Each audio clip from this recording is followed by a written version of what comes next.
Hello,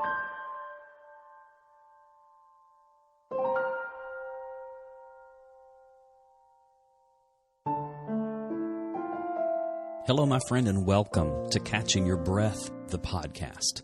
I'm Steve Austin, and I'm so glad that you're here today. It's been a little while since I have recorded a new episode, and this one is really important. Today, we're talking about faith and mental health. I was honored to be included in an article for USA Today over the weekend, and the title of the article is Suicide of Prominent Pastor Jarrid Wilson Forces Leaders to Confront Mental Health. I want to share this article with you right here at the top of the episode with this trigger warning. We are talking about suicide attempts, depression, anxiety. We're talking about all of it today. So if you feel a little too shaky today, skip this episode. Come back when you feel a little stronger, a little more able to listen, and know that you are so loved, and I'm so glad you're here. All right, here we go. Suicide of Prominent Pastor Jarrid Wilson Forces Leaders to Confront Mental Health by Lindsay Schnell for USA Today. The first time he thought about killing himself, Adrian Crawford was racked with fear, shame, and guilt. He deeply believed in God, but couldn't shake the darkness that surrounded him. Did being plagued with depression and anxiety make him an inadequate Christian? He had tried everything he'd been taught in church, praying, reading his Bible, being anointed so many times, quote, "You could have deep-fried me in holy water." Nothing helped. But a part of him hesitated. If he killed himself, was he condemned to eternal torment in hell? That was more than 2 decades ago when Crawford, now 41, was a freshman at the University of Tulsa. Now, as the lead pastor of Engage Church in Tallahassee, Florida, Crawford speaks openly about his mental health struggles, including sharing them with his congregation. After the suicide Monday of Jarrid Wilson, a well-known pastor in the evangelical community, Christian leaders across the country are grappling with how to address and help believers struggling with depression and anxiety, including when those struggling are the ones leading the church. Recent decades have seen more churches embrace compassion and turn away from long-time teachings about suicide and the afterlife. Suicide is a growing problem in the United States. In 2016, the Federal Centers for Disease Control and Prevention announced that suicide had increased 30% since 1999, and that nearly 45,000 people took their lives that year. According to the National Alliance on Mental Illness, suicide is the second leading cause of death among people ages 10 to 34, and 1 in 5 adults experience mental illness each year. Just 43.3% of adults with mental illness received treatment in 2018.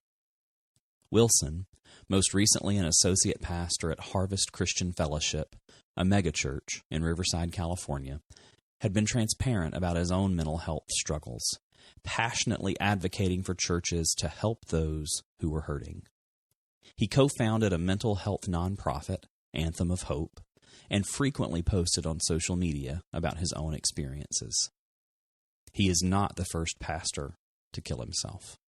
In August 2018, Andrew Stecklin, lead pastor of the Chino, California megachurch, Inland Hills Church, took his own life a few days after preaching a sermon about his struggles with mental health. Both Wilson and Stecklin were married with young sons when they died by suicide. Tommy Givens, an associate professor of New Testament studies at Fuller Theological Seminary in Pasadena, California, sees progress around the mental health conversation within faith communities, particularly with the inclusion of psychology courses for those studying ministry. Quote, To Jarrid's credit, despite how his life ended, him being honest about his struggles, especially for people from places of prominence, it changed the atmosphere around this conversation, Givens says. Givens says there's evidence all over Scripture of people dealing with depression, hopelessness, a sense of defeat, and doubting the existence of God. People suffering from mental illness need to know this part of the canon, and they're not alone, he says. Crawford put it this way: the entire book of Psalms is basically the songs of a manic, depressive person, if you read it closely. Many Christian leaders say they are eager to bring mental health into sermons, but they worry about what they call, quote, toxic theology that can surround conversations about suicide, especially when that theology condemns people to hell. For a long time, that was the teaching, according to James Hudnut Beamer, a professor of American religious history at Vanderbilt University's Divinity School in Nashville, Tennessee. For centuries, suicide was treated as a moral sin, Hudnut Beamer says. The ancient Catholic Church, for example, took a two-pronged view. First, those who die by suicide have thrown away the soul that was given to them by God. Second, by killing themselves, they've taken away the opportunity that would otherwise be available to confess that sin and ask for forgiveness. Hudnut Beamer says many churches held on to this, quote, well into the 20th century because they didn't want to give anyone a nod or a wink that suicide is okay. They wanted people to work it out. However, with society's growing understanding of mental illness and the terrible places that people's minds can lead them, there's a growing pattern of theological reflection that says perhaps God can and will forgive what human beings will not understand. There's more compassion for people suffering from severe mental illness, too, particularly as Christianity moved away from the belief that mental illness was caused by demons or evil spirits. Hudnut Beamer says that while young ministers were taught that suicide is a permanent solution to a short-term problem, there's now an understanding that for people inside the problem, it feels insurmountable. For years, Steve Austin, a pastor in Birmingham, Alabama, buried feelings of anxiety, depression, and suicide. Sexually abused as a preschooler, he started to recover memories as a senior in high school, which led to severe panic attacks. He told no one of his past trauma. I had big dreams of pastoring a megachurch and saving the world for Jesus, he says. How could I ever share my brokenness? 7 years ago, at age 29, he attempted suicide. It was not, he says, a cry for attention. When he woke up, quote, I was mad as hell. I was furious to be alive. But now he tries to walk others through hopelessness. Austin got out of formal ministry and no longer pastors a church, but he still speaks to congregations around the South. He describes himself as part life coach, part spiritual companion. He wrote a book about his journey, From Pastor to a Psych Ward, available for free on his website, catchingyourbreath.com, for anyone struggling. And while he sees progress in the evangelical community when it comes to speaking frankly about mental health, quote, I long for the day when I can talk about my anti-anxiety medication like my dad talks about his cholesterol medication. 6 years ago, Ed Stetzer, executive director of the Billy Graham Center at Wheaton College in Wheaton, Illinois, commissioned a study with Lifeway Research, an organization that helps church leaders conduct surveys. It found that 48% of evangelical Christians believe mental illness, including depression and anxiety, can be cured purely by reading the Bible and praying more. Those numbers startled Stetzer. I think we need to talk about mental health like we talk about diabetes. It's an illness, he said. What makes it unique is that pastors are supposed to be the helpers, not need help. They're supposed to speak about the glory of life, not take their own lives. We have to get people to understand it's okay if your pastor struggles with depression. It's okay if he or she has to be on medication. We have to get to a point where pastors feel like they can come out of the medicine cabinet and be honest.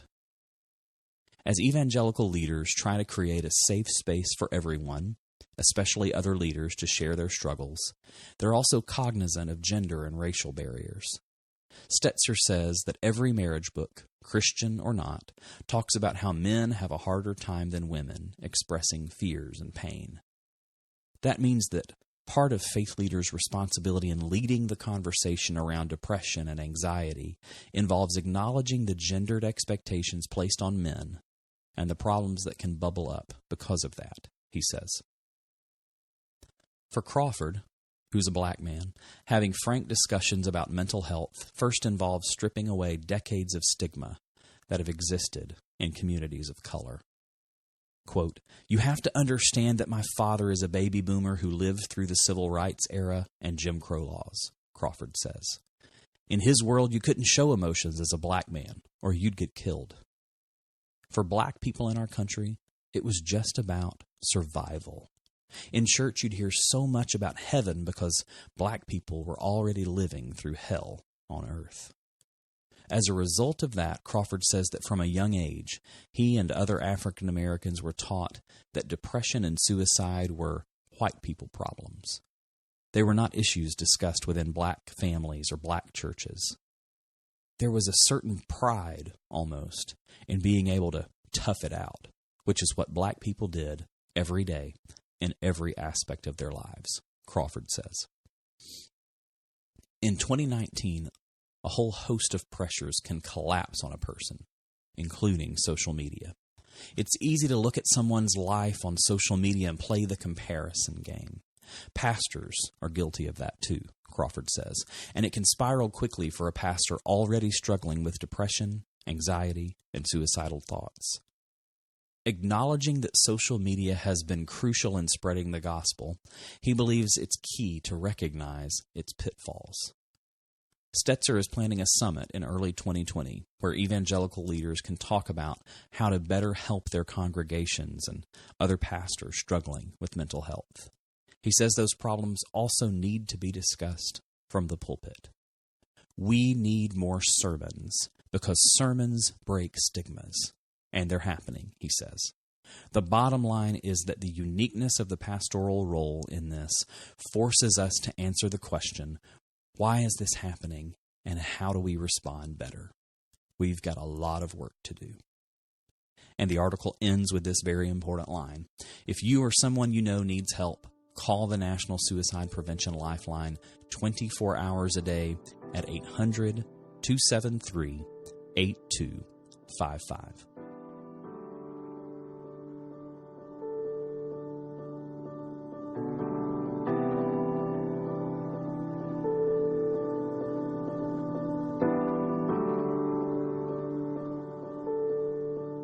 So if you're listening to this episode, you might wonder why another episode from Steve Austin on faith and mental health. Why another blog? Why another podcast? Why haven't you said it all? Well, I think even if I have said it all, it bears repeating. Because around the globe today, we'll lose 2,000 people to suicide. Someone posted on Facebook on one of my posts, why are pastors getting so much attention? Doesn't everyone deserve this kind of attention? Doesn't everyone deserve this kind of help? And the answer is yes. But I've known Jarrid Wilson for 10 years, and he did have a very large platform, a very large social media following, and I believe that while we have the nation's attention, the world's attention, we should do our best to educate while everyone's listening, while everyone's paying attention. So we're going to talk about it again today, and I'm so glad that you're here. The next story I want to share with you is my very own. You can find this at catchingyourbreath.com, and the title of the article is, I Was a Pastor with a Broken Brain. I nearly died by suicide on September 21st, 2012. The truth is, I'm not alone. Each day around the world, approximately 2,000 people believe they've reached the end of their rope and die by suicide. And for each person who dies, Another 25 will attempt. You might think my story is a bit rare because I had a family. I'd been married 5 years when I tried to die. But there are lots of married people who die by suicide. Maybe it's the fact that my little boy would turn a year old the very next day. And yet, there are plenty of parents who end their lives. The thing most people find rare about my story is that I was a pastor when I nearly died by suicide. I had lost all hope and tried to hang myself in a hotel bathroom that night. When I failed, I crushed the contents of bottle after bottle of medication and drank to my death. I had been raised in the church. I served on youth leadership. I traveled with the gospel choir in college. My feet had touched the soil of 3 foreign countries, preaching and spreading the hope of Jesus. I had 2 years of ministry school under my belt. I was passionate about the unconditional love of God, but I was just as determined to end my secret suffering. I was a pastor and a lifelong Christian. I loved Jesus with all my heart, and I adored my family. I just despised myself. I was desperate to find peace, no matter the cost. I didn't know about counseling or therapy. I didn't know I had permission to tell my truth. I lacked the confidence that God would meet me in the darkness. I was exhausted from a life filled with shame and a fear-based religion that left me shakily scared of appearing less than perfect.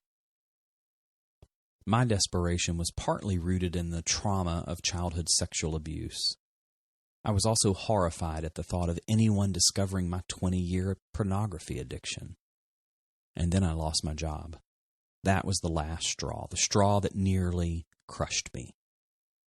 Shame told me I was nothing more than the sum of all my unfortunate mistakes. I knew people who had worked through unthinkable trauma. I had seen how Jesus could heal addiction.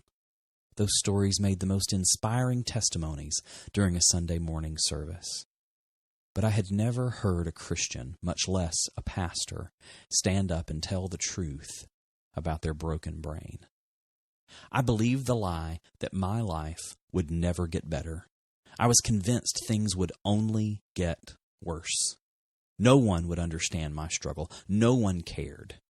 And I was certain I'd used up every ounce of grace Jesus could muster. I grew up in a fundamentalist church culture where everything was black and white. There were concrete answers for every question. We had no safe space for doubts, dysfunction, or differences. And any time I'd seen someone confess a personal struggle with mental illness, a team of people prepped to cast out a demon. My experience with Christianity was one that separated the wheat from the chaff, the healed from the sick, the sinners from the saints. And if you didn't get your miracle, you just didn't have enough faith. I had vegetable oil crosses smeared on my forehead more times than I'd like to admit. I'd been shoved backward by fiery preachers praying for healing. I'd feigned, quote, falling out in the spirit, so my friends wouldn't know what a fake I was. I had done it all. But it seemed that either Benny Hinn was as much of a fake as me, or Jesus was a liar. In her provocative memoir, Some Things You Keep, J.J. Landis talks about a magic Jesus pill, but I'd never seen one work in my life. I'd soaked my pillow with tears and prayers for Jesus to snap his cosmic fingers and fix me, but nothing was happening. The shame was nearly as unbearable as the panic attacks. No one other than my wife knew that I was hiding my prescriptions in my lunchbox and sneaking into the bathroom stall at church. I would lock the door and take my meds like clockwork, scared to death that someone would catch me. I knew I wasn't doing anything illegal, and these medications were the only thing keeping me functioning. But where I came from, you can either be Christian or you can be crazy. You can't be both. When Jesus doesn't snap his fingers and heal everything in an instant, we get uncomfortable and impatient. Stories like mine don't fit neatly into our boxes. They aren't nearly as popular as Mud on the Eyes and Dipping in the River 7 times and Seeing Miracles. My church culture placed great emphasis on the spiritual life. I was raised in a herd-like mentality that demanded outward performance to the detriment of genuine faith. Because my brain didn't work like other Christians I knew, I learned to blend in and keep my mouth shut. For those of us with mental illness, the church can sometimes feel cranky and unkind. We hide in the shadows for fear of being thought of as less than a full Christian. But we continue to stubbornly white-knuckle the back of the pew, hoping one day to be accepted just as we are. Anyone who has spent time in a psych ward would love for the church to look a little more like an inpatient unit. We don't expect the psych ward to immediately fix us any more than we think church attendance will magically remove all of our doubts or struggles. But respecting the process and cultivating a community where honesty rules the day has the power to shatter our shame. Are you a church person who doesn't understand mental illness? It's okay. Just remind us that grace is here, even when our life feels overwhelming and dark. Tell us that we aren't a lost cause and that our life isn't over. Remind us that God makes all things new and accepts us exactly as we are. Receiving God's grace for each step of our journey, past and present, helps us find rest for our weary and wounded souls. In recognizing that we have problems just like the person in the pew next to us and asking for practical ways to work through them, we can all heal. As I continue to recover from my suicide attempt, I am learning that life isn't neatly boxed and bowed. When it comes to church, I'm not asking for my pastor to be my psychiatrist. I don't need my Sunday school teacher to try and fix me, or for any clergy person to have all the answers. I just need people to choose kindness, even when they don't understand. This post originally appeared on The Better Jesus.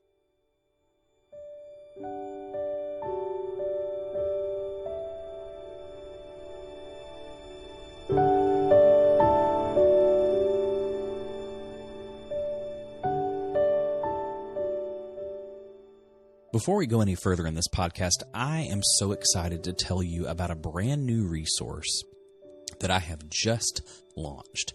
So if you go to catchingyourbreath.com, at the top of the page in the menu, you'll see Start Here.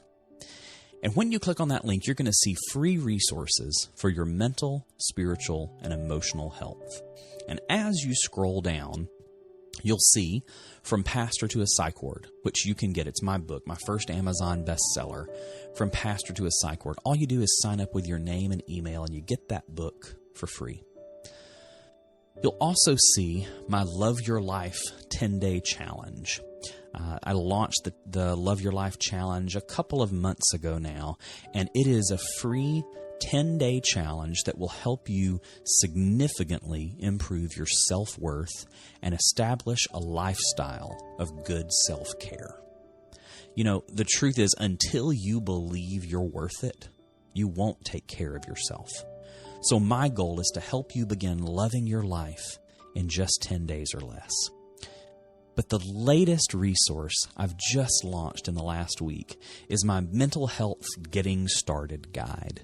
So if you're listening to this episode and you live with depression and anxiety, and you're ready to learn 7 coping strategies that work, go to catchingyourbreath.com, click on Start Here, and scroll down until you see this Mental Health Getting Started Guide.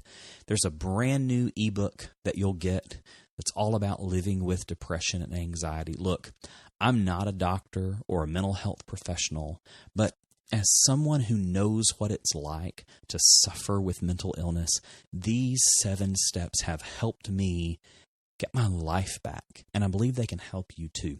When you sign up for free with just your name and email address, I'll also send you 5 additional practical, helpful, free mental health resources, including my anxiety journal worksheet, my depression safety worksheet, and my Survivor's Manifesto. So go to catchingyourbreath.com, click on Start Here at the top of the page, and there are 3 different free resources that you can sign up for right now. All right. Before I let you go, I want to share a brand new blog post called Pastors and Suicide. How do we keep this from happening again?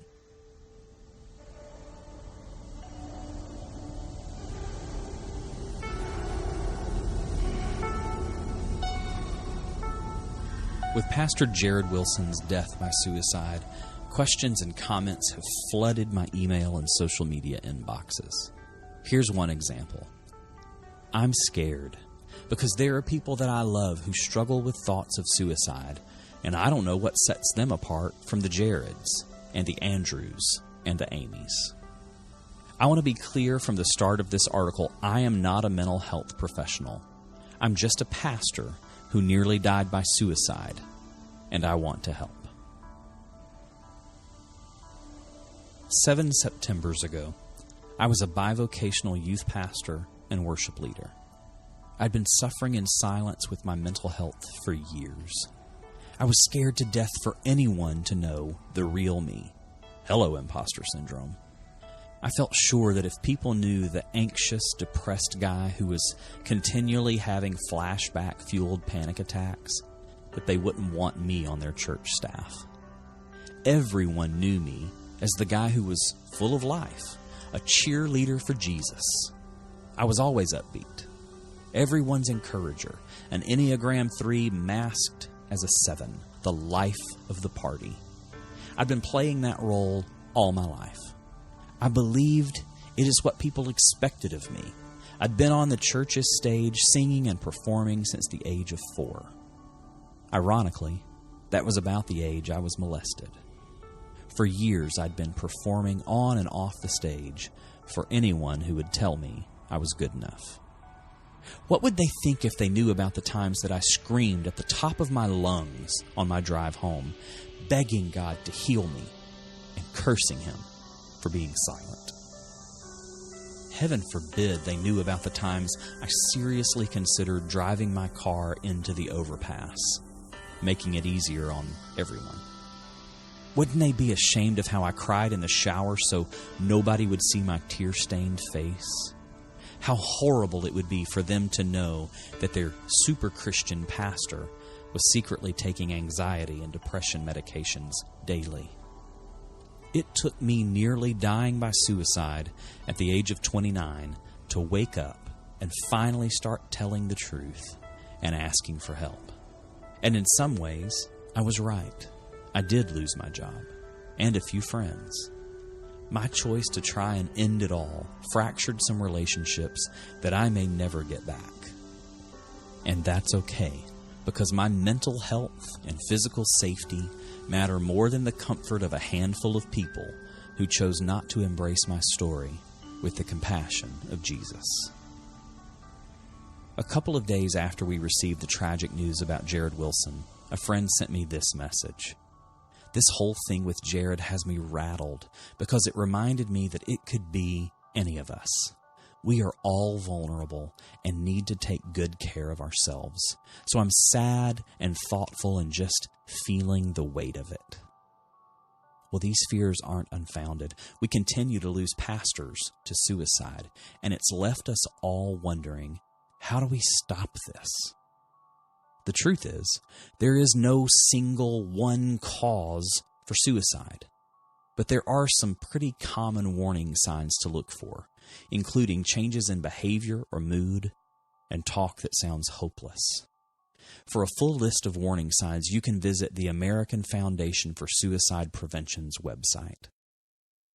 When someone is at risk of suicide, AFSP also strongly encourages you to have an honest conversation with them. Yes, even and especially with your pastor. Here are the 6 steps they suggest. Number 1, talk to them in private.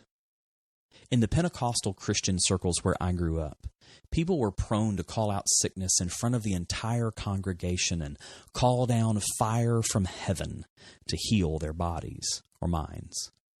Please don't do something like this if you fear that someone you love is suicidal. For the person who has been suffering in silence and secrecy, this kind of attention could be deadly.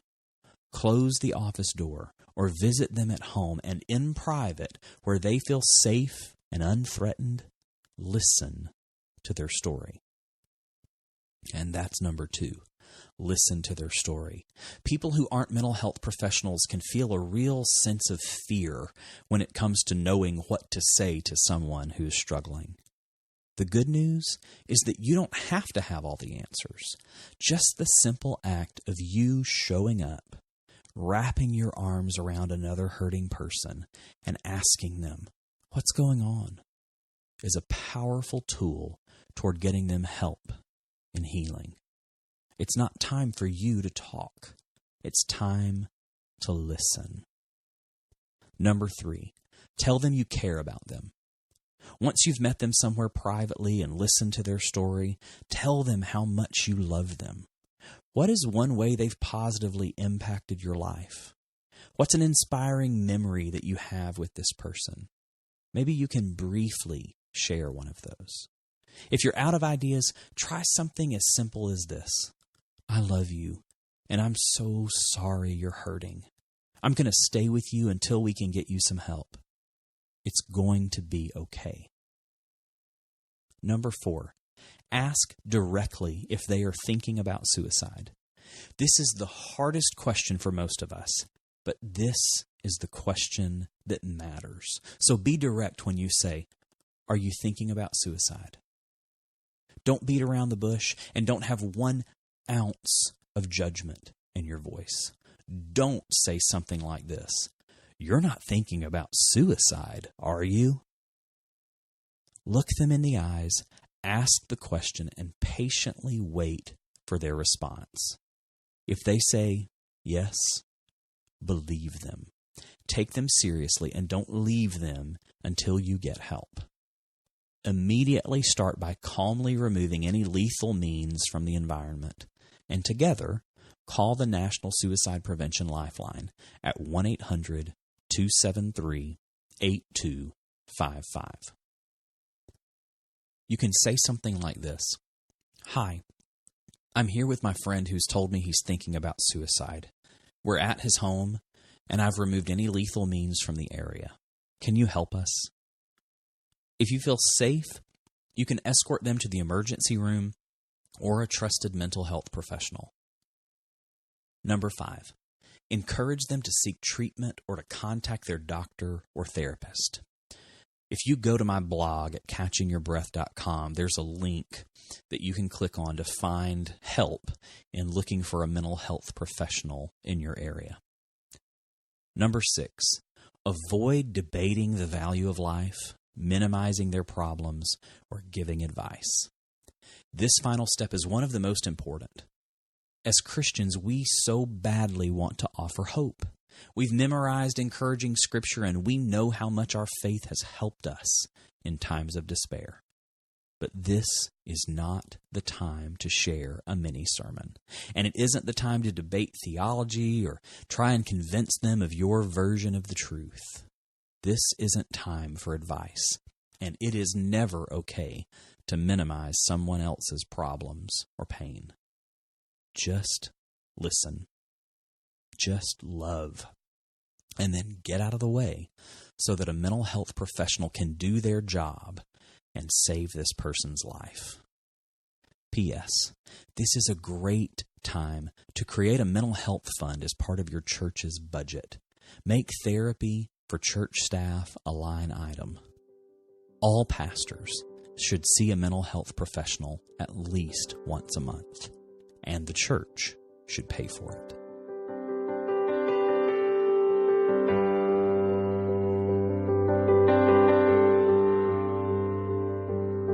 So there you have it, my friend. This was a serious, heavy topic, and one that matters more than most, in my opinion.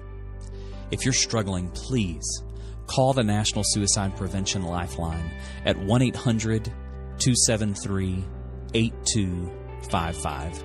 And if you're a church person or a church leader, please consider sharing this episode on your social media. You may never know who in your circle is struggling. So share this episode, share some hope. And if you feel so inclined, I would greatly appreciate you going to Apple Podcasts, also known as iTunes, and leaving a 5-star rating and review. It helps so much in getting the word out about these very important conversations that we're having. Thank you for listening. I'll see you soon.